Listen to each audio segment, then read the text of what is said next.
కరీంనగర్ జిల్లా అలుగునూరు చౌరస్తాలో శ్రీ విఠలేశ్వర అక్షయ పాత్ర ఫౌండేషన్ కరీంనగర్ వారి ఆధ్వర్యంలో అన్నదాన కార్యక్రమం ఘనంగా నిర్వహించారు.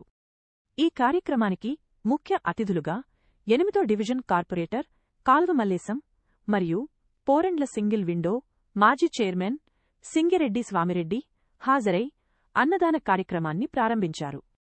ఈ సందర్భంగా ఫౌండేషన్ వ్యవస్థాపక అధ్యక్షులు చిట్టమల్ల శ్రీనివాస్ మాట్లాడుతూ అన్ని దానాలలో అన్నదానం అత్యంత శ్రేష్టమైనదని పేర్కొన్నారు.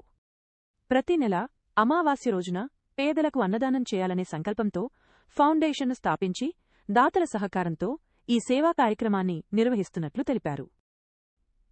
ఈ కార్యక్రమంలో ట్రెజరర్ చిట్టిమల్ల మంజుల, ఉపాధ్యక్షురాలు Neerumalla Umalakshmi, general secretary Neerumalla Sridhar, joint secretary Neerumalla Somnath, కార్యవర్గ సభ్యులు శివనాత్రి శ్రీనివాస్, పడకంటి నాగరాజు తదితరులు పాల్గొన్నారు.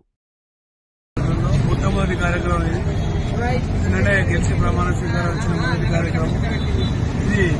సామాన్యులకు మంచి అవకాశం, భోజన సదుపాయం అనేది. గత 20 సంవత్సరాల నుంచి ఇంటి దగ్గరనే ఇది అమావాస్య భోజనం చేస్తా మారమ్మ గుడి దగ్గర, మారమ్మ గుడి దగ్గర అమావాస్య రోజు అది కూడా 1 గంటకే ఖాళీ. ఇది మంచి కార్యక్రమం. ఈ కార్యక్రమం తీసుకున్నందుకు ధన్యవాదాలు.